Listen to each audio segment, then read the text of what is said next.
Ngara numida wairam phongkhiba kanglaipa ki mairagi pau se digi maruwa pau khara khangasaraga miyamda khudo tamjake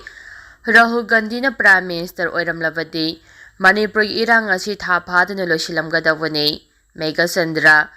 haukhiba chahi lising aniga subna kunga humdagi me ahumdagi hauna Manipur da tholiba irang asi chahi ani helaba fawba BJP gi lenga asina loisimangamdana leirei Karigumba Rahul Gandhi na Barakki Prime Minister oiram labadi Manipur gi irang asi tha ama phaduna loisilamgadawani haina Manipur Pradesh Congress Committee MPCC ki President K Mega Sandra na phongdokhrei wapham asi BT Rota leiba Congress baba na pangdokpa paugi mifam amada K Mega Sandra na pawmising na phongdokhibani mahakna makhata na hai kumjali sing masama pa humdraga mga June 15 da Indira Gandhi na Prime Minister oiringai da National Emergency lauthokibagi ngarang BJP na break day hana palal tawbada Manipur gi Chief Minister oiramba N Birena Congress pu hunduna ngangliba adu laibak chivani kumjali sing masama pa humdraga mga de BJP amadi RSS na India gi state kudimakta chatuna Congress muthanaba honnarakpadagi irang tholapa amadi potho hantarakpa maramna Indian Constitution na yauriba Article 352 gi matung inna National Emergency asi lauthokibani kumjali sing aniga sumna taraga tareta BJP lengangna Sahi amada miyoila ama makai thabak pigani hairamba amadi Swiss Bank tagi balance money lautholaga mipum khudingi account da sel hapani hairamba sing adukari daure Manipur kumjali sing aniga subna kun gomdagi me ahumdagi tholiba irang asi BJP gi double engine lengangna loisimba ngamdaba amadi haujik lairiba president rule asinasu loisindana lairiba asina takpade lamdam asigi law asi maithire haibani mahangna makhata na hai MLA humpugi manungda ama laikhidaba yauraga nifuga marina alliance tawraga lengak semlaga irang asi loisimangamdabadagi president rule asi lakhibani haiba khanthadana mathangi mikhalda de MLA nifu mai pakani hairiba adu karamba wakhaldanno president rule tha taru fadoroba si fawba irang asi lakchimba ngamdana leiri haujit lairiba assembly asi dissolve tawraga nauna mikhal tawraga yengnasi Mamang sahida pangthokiba outer amadi inner MP Mikhalda Congress ki mirep ani mamai pakhiba dumyamna BJP yaningdabadagi Congress ta thajaba thamduna vote pirakhibani haiba kauroidabani ADC Panchayat amadi municipal gi mikhal tawduna leiba maramna lupa crore lising amarom mangduna leirei masida natana kumja lising aniga subna kunga mathoidagi maru oiba department singi work program semtaba maramna Scheme khudima fail oire haiki makhatarapa pauda kumbida leiba relief camp ising thumjingkhibadagi miyamna awaba mayoknarei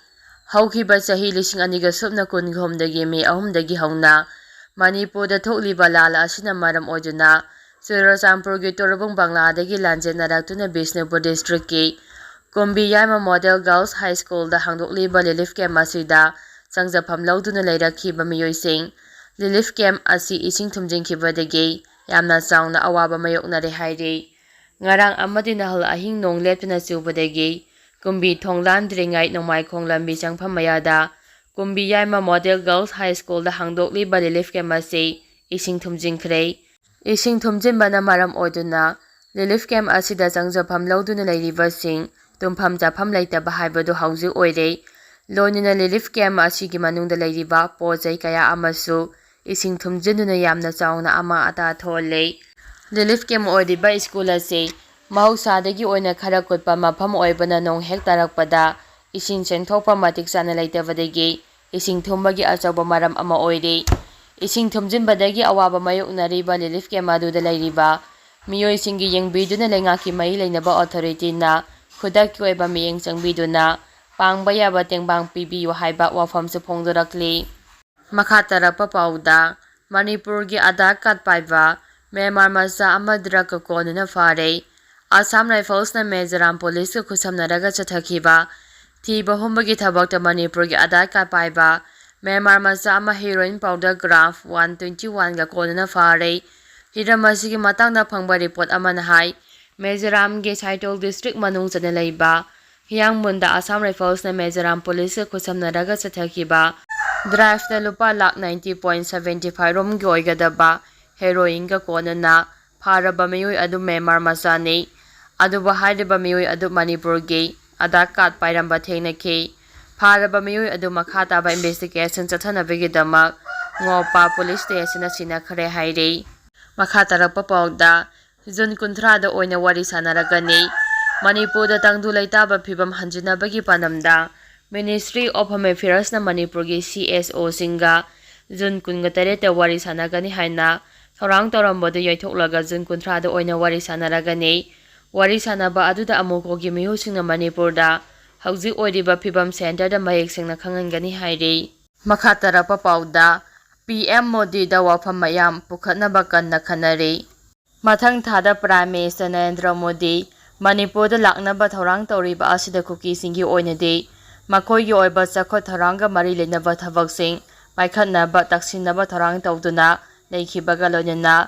state ꯂꯩꯉꯥꯛꯅꯁꯨ ꯄꯨꯈꯠꯄ ꯌꯥꯕ ꯋꯥꯐꯝꯁꯤꯡ ꯄꯨꯈꯠꯅꯕ ꯀꯟꯅ ꯋꯥ ꯈꯟꯅꯔꯤ꯫ ꯊꯥꯖꯕ ꯌꯥꯕ ꯄꯥꯎꯒꯤ ꯂꯤꯈꯨꯜꯁꯤꯡꯅ ꯐꯣꯡꯗꯣꯔꯛꯄꯒꯤ ꯃꯇꯨꯡ ꯏꯟꯅ prime minister ꯂꯥꯛꯄꯗ ꯊꯕꯛ ꯑꯣꯏꯅ ꯄꯥꯏꯈꯠꯅꯕ ꯇꯛꯁꯤꯟꯒꯗꯕꯁꯤꯡꯒꯤ ꯃꯅꯨꯡꯗ ꯍꯧꯖꯤꯛ ꯖꯔꯃꯟ ꯔꯣꯗ ꯍꯥꯏꯔꯒ ꯈꯪꯅꯔꯤꯕ ꯀꯥꯡꯄꯣꯛꯄꯤ ꯑꯃꯗꯤ ꯆꯨꯔꯆꯥꯟꯄꯨꯔꯒꯤ ꯐꯥꯎꯅꯔꯤꯕ ꯂꯝꯕꯤ ꯑꯁꯤ ꯅꯦꯁꯅꯦꯜ ꯍꯥꯏꯋꯦꯒꯤ ꯊꯥꯛꯇ ꯄꯨꯈꯠꯇꯨꯅ ꯁꯦꯝꯖꯤꯟꯕꯤꯅꯕ ꯋꯥꯐꯝ ꯌꯥꯎꯔꯤ꯫ ꯃꯈꯥ ꯇꯥꯔꯛꯄ ꯄꯥꯎꯗ ꯗꯦꯜꯂꯤꯗ ꯋꯥꯔꯤ ꯁꯥꯔꯨꯅꯕ CSOꯁꯤꯡ ꯆꯠꯀꯗꯧꯔꯤ꯫ ꯆꯍꯤ 2 ꯍꯦꯜꯂꯕ ꯃꯅꯤꯄꯨꯔꯒꯤ ꯏꯔꯥꯡ ꯑꯁꯤ ꯂꯣꯏꯁꯤꯟꯅꯕꯒꯤ ꯏꯟꯗꯤꯌꯥꯒꯤ ꯂꯩꯉꯥꯛꯅ ꯄꯥꯏꯈꯠꯂꯛꯄ ꯈꯣꯡꯊꯥꯡꯒꯤ ꯁꯔꯨꯛ ꯑꯃ ꯑꯣꯏꯅ ꯊꯥ ꯑꯁꯤꯒꯤ 30ꯗ ꯗꯦꯜꯂꯤꯗ ꯑꯍꯨꯝꯂꯛ ꯁꯨꯕ ꯑꯣꯏꯅ ꯃꯤꯅꯤꯁꯇ꯭ꯔꯤ ꯑꯣꯐ ꯍꯣꯝ ꯑꯦꯐꯤꯌꯔꯁꯀꯤ ꯑꯣꯐꯤꯁꯤꯌꯦꯜꯁꯤꯡꯒ CSOꯁꯤꯡꯒ ꯋꯥꯔꯤ ꯁꯥꯟꯅꯒꯗꯧꯔꯤ꯫ ꯍꯣꯝ ꯃꯤꯅꯤꯁꯇ꯭ꯔꯤꯒꯤ ꯃꯥꯏꯀꯩꯗꯒꯤ ꯃꯈꯥ ꯇꯥꯕ ꯋꯥꯔꯤ ꯁꯥꯟꯅꯅꯕꯒꯤꯗꯃꯛ ꯊꯥ ꯑꯁꯤꯒꯤ 28ꯗ ꯀꯣꯀꯣꯃꯤ, ꯐꯣꯛꯁ ꯑꯃꯁꯨꯡ ꯑꯃꯨꯀꯣꯗ ꯈꯪꯍꯜꯂꯛꯈꯤꯕꯅꯤ꯫ ꯑꯗꯨꯃꯛꯄꯨ MHAꯒ ꯎꯅꯕ ꯑꯁꯤꯗ ꯐꯣꯛꯁꯀꯤ ꯃꯤꯍꯨꯠꯁꯤꯡ ꯁꯔꯨꯛ ꯌꯥꯒꯗ꯭ꯔꯥ ꯌꯥꯔꯣꯏꯗ꯭ꯔꯥ ꯍꯥꯏꯕꯒꯤ ꯆꯞ ꯆꯥꯕ ꯈꯪꯕ ꯉꯝꯗ꯭ꯔꯤ꯫ ꯃꯈꯥ ꯇꯥꯔꯛꯄ ꯄꯥꯎꯗ ꯆꯨꯔꯆꯥꯟꯄꯨꯔ ꯃꯩꯇꯩ ꯌꯨꯅꯥꯏꯇꯦꯗ ꯀꯃꯤꯇꯤꯅ ꯇꯥꯜꯂꯛꯄ ꯗꯥꯕꯤꯁꯤꯡ ꯅꯨꯃꯤꯠ 5ꯅꯤꯒꯤ ꯃꯅꯨꯡꯗ ꯂꯩꯉꯥꯛ ꯑꯁꯤꯅ ꯊꯕꯛꯇ ꯑꯣꯟꯊꯣꯛꯇ꯭ꯔꯕꯗꯤ ꯃꯊꯪ ꯅꯨꯃꯤꯠꯇꯒꯤ ꯈꯣꯡꯖꯪ ꯆꯪꯁꯤꯟꯕ ꯍꯧꯔꯒꯅꯤ꯫ ꯆꯨꯔꯆꯥꯟꯄꯨꯔ ꯃꯩꯇꯩ ꯌꯨꯅꯥꯏꯇꯦꯗ ꯀꯃꯤꯇꯤ CMUCꯅ ꯇꯥꯜꯂꯛꯄ ꯗꯥꯕꯤꯁꯤꯡ ꯑꯁꯤꯗꯒꯤ ꯅꯨꯃꯤꯠ 5ꯅꯤ ꯑꯁꯤꯒꯤ ꯃꯅꯨꯡꯗ ꯍꯧꯖꯤꯛ ꯂꯩꯔꯤꯕ ꯂꯩꯉꯥꯛ ꯑꯁꯤꯅ ꯊꯕꯛꯇ ꯑꯣꯟꯊꯣꯛꯇ꯭ꯔꯕꯗꯤ ꯊꯪꯅꯕ ꯅꯨꯃꯤꯠꯇꯒꯤ ꯍꯧꯔꯒ ꯗꯦꯃꯣꯀ꯭ꯔꯦꯇꯤꯛ ꯑꯣꯏꯕ ꯈꯣꯡꯖꯪ ꯀꯌꯥ ꯆꯪꯁꯤꯜꯂꯒꯅꯤ ꯍꯥꯏꯅ CMUCꯒꯤ ꯀꯣ-ꯀꯟꯚꯦꯅꯔ ꯅꯤꯡꯊꯧꯖꯝ ꯅꯕꯅ ꯉꯁꯤ ꯃꯅꯤꯄꯨꯔ ꯄ꯭ꯔꯦꯁ ꯀ꯭ꯂꯕꯇ ꯄꯥꯡꯊꯣꯛꯈꯤꯕ ꯄꯥꯎꯃꯤꯁꯤꯡꯒ ꯎꯅꯕ ꯑꯃꯗ ꯐꯣꯡꯗꯣꯛꯈ꯭ꯔꯦ꯫ ꯃꯈꯥ ꯇꯥꯔꯛꯄ ꯄꯥꯎꯗ ꯃꯁꯥꯅ ꯊꯥꯛꯄ ꯂꯥꯡꯗ BJP ꯊꯨꯔꯦ꯫ ꯃꯇꯝ ꯑꯃꯒꯤ ꯂꯩꯕꯥꯛ ꯑꯁꯤꯒꯤ ꯄ꯭ꯔꯥꯏꯝ ꯃꯤꯅꯤꯁꯇꯔ ꯏꯟꯗꯤꯔꯥ ꯒꯥꯟꯙꯤꯅ ꯂꯩꯕꯥꯛ ꯁꯤꯟꯕ ꯊꯨꯡꯅ ꯏꯃꯔꯖꯦꯟꯁꯤ ꯂꯥꯎꯊꯣꯛꯈꯤꯕ ꯖꯨꯟ 25ꯕꯨ ꯃꯣꯗꯤ ꯂꯩꯉꯥꯛꯅ ꯁꯝꯕꯤꯙꯥꯟ ꯍꯇ꯭ꯌꯥ ꯗꯤꯋꯁ ꯍꯥꯏꯅ ꯃꯤꯡꯊꯣꯟꯗꯨꯅ ꯂꯩꯕꯥꯛ ꯁꯤꯟꯕ ꯊꯨꯡꯅ BJPꯅ ꯃꯄꯨꯡ ꯑꯣꯏꯕ ꯊꯧꯗꯥꯡ ꯂꯧꯗꯨꯅ ꯄꯥꯡꯊꯣꯛꯂꯤꯕ ꯊꯧꯔꯝ ꯑꯁꯤꯒ ꯃꯔꯤ ꯂꯩꯅꯅ BJPꯒꯤ IT ꯁꯦꯜꯅ ꯀꯪꯒ꯭ꯔꯦꯁ ꯄꯥꯔꯇꯤꯕꯨ ꯃꯔꯥꯜ ꯁꯤꯖꯤꯟꯅꯕꯒꯤ ꯄꯥꯟꯗꯝꯗ ꯁꯣꯁꯤꯌꯦꯜ ꯃꯤꯗꯤꯌꯥꯗ X ꯑꯦꯀꯥꯎꯟꯗ ꯑꯣꯟꯂꯥꯏꯟ ꯚꯣꯇꯤꯡ ꯊꯥꯗꯗꯨꯅ ꯊꯥꯛꯄ ꯂꯥꯡꯗ BJP ꯊꯨꯔꯦ꯫ ꯖꯨꯟ 25ꯒꯤ ꯅꯨꯡꯊꯤꯜ ꯄꯨꯡ 6:43 ꯆꯠꯄ ꯃꯇꯝꯗꯒꯤ ꯍꯧꯗꯨꯅ BJPꯒꯤ ꯑꯣꯐꯤꯁꯤꯌꯦꯜ X ꯑꯦꯀꯥꯎꯟꯗ ꯀꯔꯤꯒꯨꯝꯕ ꯂꯩꯕꯥꯛ ꯑꯁꯤꯗ ꯀꯪꯒ꯭ꯔꯦꯁ ꯄꯥꯔꯇꯤꯅ ꯑꯃꯨꯛ ꯍꯟꯅ ꯂꯩꯕꯥꯛ ꯄꯥꯏꯔꯕꯗꯤ ꯏꯃꯔꯖꯦꯟꯁꯤ ꯊꯝꯂꯛꯀꯗ꯭ꯔꯥ ꯍꯥꯏꯅ ꯍꯪꯂꯗꯨꯅ ꯃꯤꯌꯥꯝꯗ ꯑꯣꯟꯂꯥꯏꯟ ꯚꯣꯇꯤꯡ ꯇꯧꯅꯅꯕ ꯋꯥꯔꯣꯜ ꯑꯃ ꯄꯣꯁꯠ ꯊꯥꯒꯠꯂꯛꯈꯤ꯫ ꯑꯣꯟꯂꯥꯏꯟ ꯚꯣꯇꯤꯡ ꯇꯧꯕꯒꯤ ꯑꯔꯣꯏꯕ ꯄꯨꯡꯐꯝ ꯐꯥꯎꯕꯗ ꯆꯥꯗ 23ꯅ ꯀꯔꯤꯒꯨꯝꯕ ꯂꯩꯕꯥꯛ ꯑꯁꯤꯗ ꯑꯃꯨꯛ ꯍꯟꯅ ꯂꯩꯉꯥꯛ ꯄꯥꯏꯔꯕꯗꯤ ꯏꯃꯔꯖꯦꯟꯁꯤ ꯊꯝꯂꯛꯄ ꯌꯥꯏ ꯑꯃꯗꯤ ꯆꯥꯗ 63ꯅ ꯂꯩꯕꯥꯛ ꯑꯁꯤꯗ ꯀꯔꯤꯒꯨꯝꯕ ꯀꯪꯒ꯭ꯔꯦꯁ ꯄꯥꯔꯇꯤꯅ ꯂꯩꯉꯥꯛ ꯄꯥꯏꯔꯛꯂꯕꯁꯨ ꯏꯃꯔꯖꯦꯟꯁꯤ ꯊꯝꯂꯛꯂꯣꯏ ꯍꯥꯏꯅ ꯚꯣꯇꯤꯡ ꯇꯧꯔꯛꯈꯤ꯫ BJPꯅ ꯏꯃꯔꯖꯦꯟꯁꯤꯒ ꯃꯔꯤ ꯂꯩꯅꯅ ꯑꯣꯟꯂꯥꯏꯟ ꯚꯣꯇꯤꯡ ꯇꯧꯅꯅꯕ ꯊꯥꯗꯣꯔꯛꯈꯤꯕ ꯄꯣꯁꯠ ꯑꯗꯨꯗ ꯄꯨꯟꯅ ꯃꯤꯑꯣꯏ 98,943ꯅ ꯑꯣꯟꯂꯥꯏꯟ ꯚꯣꯇꯤꯡ ꯇꯧꯔꯛꯈꯤꯕꯅꯤ꯫